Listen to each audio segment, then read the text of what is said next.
Good afternoon. I'm Scott Solembrino here at the Chicago McCormick Place, coming to you live from GBTA Convention. Joining me today is Tom Nealon from Southwest Airlines. Tom, welcome. Well, thank you, Scott. You know, the airline industry has been a hotbed of news these days. Yeah. It's been a tough year with a variety of factors impacting the industry, including union issues, and probably the most important story of the year is the whole 737 MAX. As airlines work through those issues, one airline isn't letting up on the gas these days.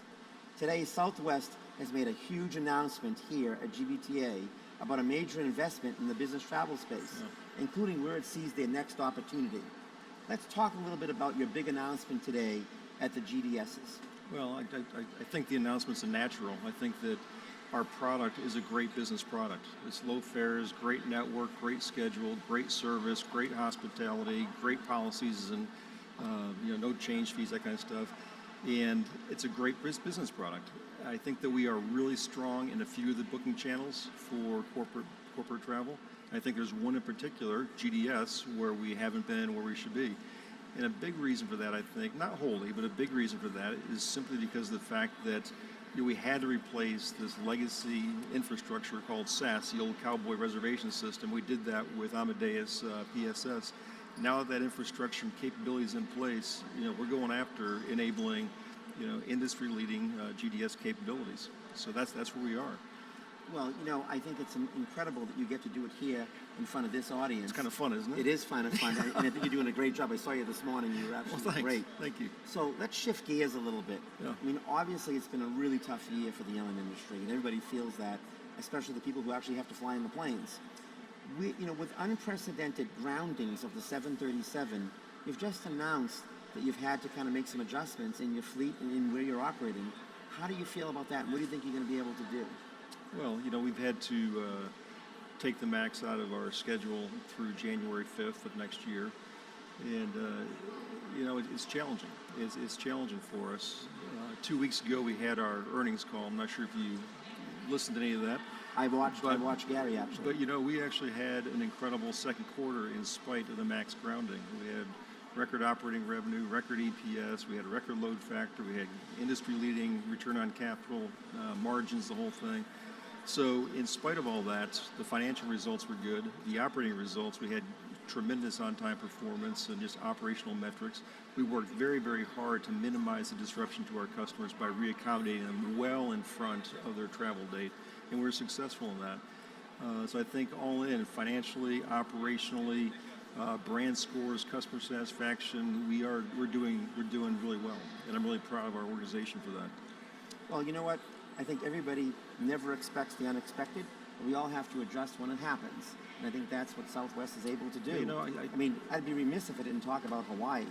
Well, how is the Hawaii service going? Hawaii is going fantastic, but just to go back for 1 second, just the resiliency that you see within Southwest Airlines working its way through this MAX grounding and the challenges associated with that, we actually get better through things like this. I think there are lessons that we're learning, and there's no doubt in my mind that we will come out stronger at the end of this. Now on to Hawaii. Hawaii is actually exceeding every expectation we had on every dimension. So what are those dimensions? Well, demand. So load factors and the forward booking curve is far exceeding our expectations. Where we are in the pricing curve at this point has matured much more quickly than we would have expected. We still have a significant price advantage versus the competition, but our pricing is advanced to where we'd expect it to be, ahead of where we'd expect it to have occurred, actually. And what's really interesting to me, Scott, is the customer experience. We already have industry-leading customer experience scores, brand net promoter scores and such. And our California to Hawaii NPS and our inter-island NPS is actually higher than Southwest as a whole.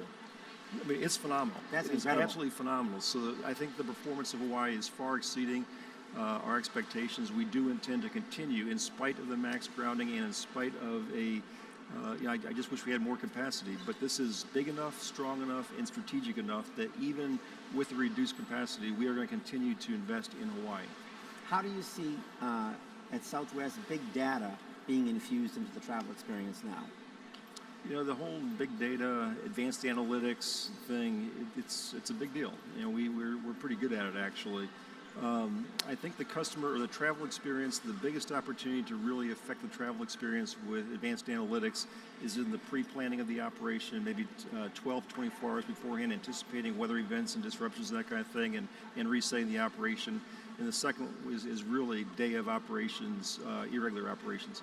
That's where you can really begin to apply close-in advanced analytics or data science techniques to really improve the customer experience. So it's really about anticipating and recovering from irregular operations or things that you expect to happen. Certainly there's all sorts of stuff you can do around customer segmentation and sub-segments and that kind of stuff. But in terms of the real day of operations travel experience, that's where we are deploying it pretty aggressively. You know, we're seeing airports make massive investments in infrastructure around the country. Why is that important to a company like Southwest? Well, I mean, I think you look at a lot of the airports, some of them just need the capacity, right? So we're short on capacity. I think some of them, it's not just capacity, it's infrastructure. Baggage handling systems is an example. There's only so much you can do. You're just kind of continuing to, fix things. And I think the other big thing is just the customer experience and just, what is expected today. I think a great experience or a great example of that could be LaGuardia. We are in a spectacular new concourse terminal at LaGuardia. I mean, it is just phenomenal. You look at that relative to where we were not that long ago, so the customer experience is dramatically improved. But in addition to that, although we didn't get any more gates, what we did get were gates that were able to handle our larger aircraft. Our prior gates, most were only able to handle the 700 aircraft, which is a 143-seat aircraft. The new ones can handle 175. So I think that there's lots of reasons why you have to continue to invest, and we have airport projects going on across the country. Well, Tom, thank you so much for being here. We really appreciate it, and thank you for doing a big announcement with us here at GBTA. Thank you again. Thank appreciate you coming in. Great to meet you. Thank you. Thank you.